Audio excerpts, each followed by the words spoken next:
What is up, you guys? R.A.Moreno here, and I'm here with another reaction video. This one's 4 children's drawings with disturbing backstories, Volume 3 by Mr. Nightmare. I love Mr. Nightmare. He has such scary stories. Well, actually, a lot of it didn't come from. I give Mr. Nightmare a lot of credit, but a lot of them also come from subscribers that give him, the stories in his email right there. So, but yeah, let's get right into it, man. Sometimes kids do draw some creepy things, man. Kids have a vivid imagination. So, all right, let's go. Children can use drawing as a way of expressing feelings or emotions that they don't understand, but sometimes children simply draw what's familiar to them. So if a child is drawing pictures holding hands with strangers, there might be something more going on there. This is part 3 to children's drawings with disturbing backstories. Martin and his wife are the parents of 2 children, a 6-year-old daughter and a 3-year-old son. Martin shared with me something disturbing that he and his wife had discovered recently. Their daughter, who I'll refer to as Jess, loves to draw, and so they'd give her all the art supplies she'd need to keep her quiet and entertained for hours. They have an entire Crayola backpack full of art supplies that Jess uses, filled with markers, colored pencils, crayons, and construction paper. Jess has piles of drawings in her room and even in her backpack, and most of them are normal, innocent drawings. However, one day Martin found a picture in Jess's room that he was kind of confused about at first. It was a picture of some random looking woman holding Jess's hand, but it didn't look like Martin's wife, who was blonde.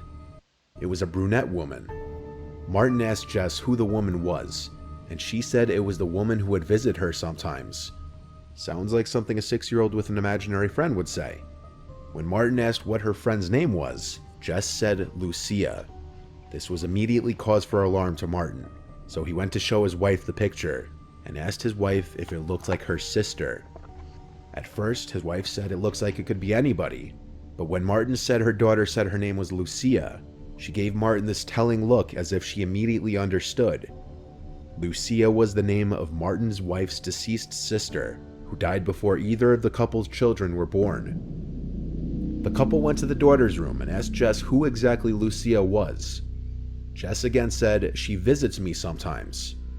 Trying to get more details, the couple asked what time she usually visits, and what do they talk about. She responded something along the lines of, "She visits at night sometimes when I'm drawing." Martin's wife asked Jess to draw another picture of her the next time she sees Lucia, this time with more details, and Jess agreed to do so. From now on, Martin and his wife would keep Jess's door ajar just so they could hear if Jess was talking to someone. It wasn't until a few nights later that while in the kitchen, the couple both heard Jess talking to someone in her room all of a sudden. So the two went towards the room quietly to listen to what she was saying. There were long gaps in between what Jess was saying, but she was clearly talking to someone or something that didn't appear to be there, because she seemed to be answering questions that the parents couldn't hear being asked. At one point, Jess said, "They asked about you when they saw my picture of you. They want me to draw you again." Then Jess stopped talking completely, and that was when Martin and his wife entered the room and asked if she were talking to Lucia again. She nodded her head, and they asked where in the room Lucia was. Jess turned and looked around the room, then focused on the corner and said, "She's standing right there." Martin and his wife looked in the corner of the room, to nothing. Yet both of them agreed they felt an uneasy feeling in the room and were extremely uncomfortable. Martin's wife said softly to Jess to draw what Lucia looks like right now, down to every last detail, and after Jess said, "Okay, Mom," the couple left the room. Jess didn't speak anymore, and the parents were left feeling a little uneasy. It was a short time later that Jess called her mom back into the room, and so both Martin and his wife went back to her room, and she presented a new picture. This picture confirmed the couple's fear. This was the photo. In this new photo, with a lot more detail, Jess drew Lucia to have blue eyes, a small mole above her lip, and dressed in white. Lucia was buried in white, and had blue eyes and a small mole above her lip. Martin's wife was never close with her sister, having only attended the funeral for a short time, and so Jess had never learned of her deceased aunt yet. There were also no pictures around the house that she could have seen. Martin and his wife told Jess that they didn't want her talking to Lucia anymore. This was not because Lucia did anything particularly horrible in her life per se, but rather that it was genuinely scaring the couple. The couple had a priest come bless the house and ask any spirits to please leave in peace. According to Martin, They haven't had to deal with any further instances. And that's creepy, man. I just don't know how kids can. Man, I'm trying to think if I ever did anything like that as a kid. Man, but kids have vivid imagination, man. Put down in the comments below, like what's like a creepy moment you guys remember as kids, like what you guys drew or something. Man, this is just. This was submitted by an art teacher from an elementary school. Twice a year with each class, the teacher would hold what she called draw and tell, which would have the children draw anything that meant something to them and then tell the story behind it. This was with a third grade class. As most students were drawing pictures of them and their families, or pictures with their pets, or any other number of things, one boy was drawing what looked like nothing but fire.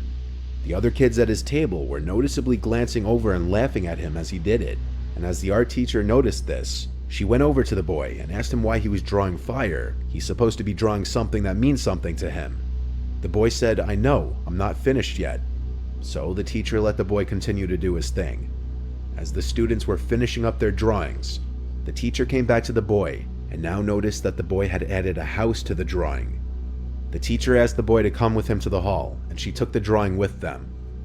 When in the hall, the teacher asked the boy why he was drawing a burning house, as this was completely inappropriate for a draw and tell. The boy replied, "No, it's not. This is the house my parents tried to burn down with me in it." The teacher was speechless and didn't know what to say. She kept the drawing and told him to take his seat, and told him we're not going to do the draw and tell. When they re-entered the classroom, she sat at her desk for a moment, fighting back tears, and eventually announced to the class that everyone would be taking their drawings home with them instead of doing draw and tell. That's it. Man, I wish I could know the ending to that story, because that's very scary. I hope the kid is alright. But that's just. Kids can remember a lot of things, and people. I remember some things when I was in kindergarten, first grade, man. I remember some things a long time ago, like it was yesterday. You gotta be careful, man. This one comes from another parent who wanted to remain anonymous, so all names will be made up. Brad and Jane are the parents of Molly, who was 5 at the time of this happening. Molly is a quiet and well-behaved girl according to her father, which makes this story even creepier. Brad and Jane's bedroom is right next door to Molly's. The night the strange events began is when Molly came to her parents' room and said she's scared that something's in her closet. Brad walked her back to her room and showed her the inside of her closet to assure her that no monsters were in there. The next night, Molly returned to her parents' room, saying there's a monster inside her closet again. This time, Brad and Jane let Molly sleep with them, and then the following day, Molly drew a picture of the alleged monster she was seeing and showed it to her parents. Brad stated the picture admittedly creeped him out, but till this point, this all just seems like normal child stuff. Until one of the next nights, when Brad and Jane woke up to Molly crying and screaming. They ran to her room to see what was wrong, and she said, "I'm bleeding," as she had her shirt lifted up. On her back were what looked like 2 scratch marks. Molly claimed it was the monster. Brad tore the bedroom and the whole house upside down looking for anybody that could have done it. When the house proved to be empty, Brad and Jane had no choice but to assume Molly probably did it to herself somehow, either intentionally or accidentally.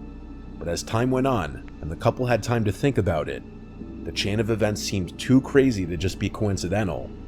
While the couple had Molly ease back into sleeping alone, Molly never changed her story that the monster was the one to scratch her back. To make her feel better about sleeping alone, they moved Molly's furniture to the spare bedroom and made that one her new room. Molly came to her parents' room a couple other times in the middle of the night, but both times, when asked if she saw the monster again, she said, "No, I'm just scared."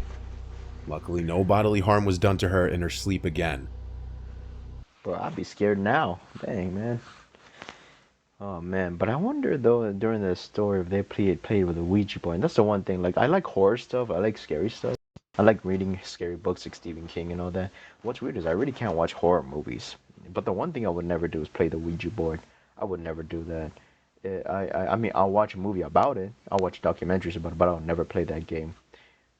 I told friends of mine that really good friends that I would die for, that I would take a bullet for. But if Annabelle comes out of nowhere, they're on their own. Like I'm tripping them first before then I can escape when it comes to Annabelle. So Anything haunting wise? I'm tripping you first so I can get out of the haunted house first. This following picture and story was submitted by Giovanna, who had found this picture on her desk in her room because she allows her 7-year-old brother to use her desk to draw on. She found it strange from the beginning that her brother would leave this on the desk in the first place, because normally he would take all of his drawings with him back to his room and hide them. But since he left this one, she felt like he wanted for her to see it. Upon taking a look at it, it looked like an innocent enough family drawing done by a 7-year-old. But then tucked away in the corner is a black figure labeled the Taking Man. Giovanna left this on her desk for a couple of days before she noticed the man in the corner after looking at the drawing again. The man is on a swing, but the family doesn't have a swing set. It could just be chalked up to the child being 7, but he had never asked their parents for a swing set, nor expressed any interest in one in general. Underneath the mysterious man labeled Taking Man appears to be some object which Giovanna thought may resemble a window or some kind of door in the ground. So she went outside to go check out the lawn for any sort of door, window, anything. But there wasn't anything. A few days later, while in the bathroom, which was across the hall from her brother's room, Giovanna was washing her face when she heard her brother giggling and talking. This could have just been him playing with his toys by himself, but still, after finishing up her skincare routine and rinsing off her face, Giovanna went to go check on her brother. His door was cracked open a bit, so she looked in and saw him on the ground talking to something under his bed. She quickly opened the door, and her brother got up and sat on his bed and turned his head to the TV. Upon asking him who he was talking to, he said he wasn't talking to anyone. Under the assumption he was just playing around, Giovanna went to sleep. The next morning, her brother woke up holding an empty glass, asking if she could fill it with chocolate milk. And so Giovanna went downstairs to fill his glass and come back up with a couple snacks for herself. She went into her brother's room to oddly enough see him fast asleep. She woke him up and handed him the glass, and he insisted that he didn't ask for it. She knew he did though, so she didn't argue with him and left the glass next to his bed. That night around 4 a.m., Giovanna woke up to hear her brother talking again. So she went across the hall to her brother's room and peeked her head inside, and the last thing she remembers is hearing her brother talking to someone and seeing a black shadow in the room. The next thing she remembers is waking up in her bed the next morning. When confronting her brother, he denied any recollection of talking to anybody last night. When Giovanna decided to tell her parents about the drawing and what she thought she witnessed the night before, they had a talk with him, and he told them that the person in the picture is the Taking Man, and he takes things and brings them back. I really trust him, he's my best friend. He also gives me red berries, I think they're called cranberries. Now he won't come back. Giovanna doesn't know if what she saw in her brother's room was a dream or not, but she remembers it vividly and says it didn't feel like a dream. And yet, if it weren't a dream, she has no recollection of what happened after she saw that shadow in her brother's room. Her little brother hasn't spoken of the Taking Man since. Man, that's just creepy, man. Like, kids have some vivid imagination, man. I mean, man. But yeah, anyway, guys, that's the video. Tell me about your guys' scary stories in the comment below. Alright, so tell me what's your guys' scary experience. Till next time. Bye, guys.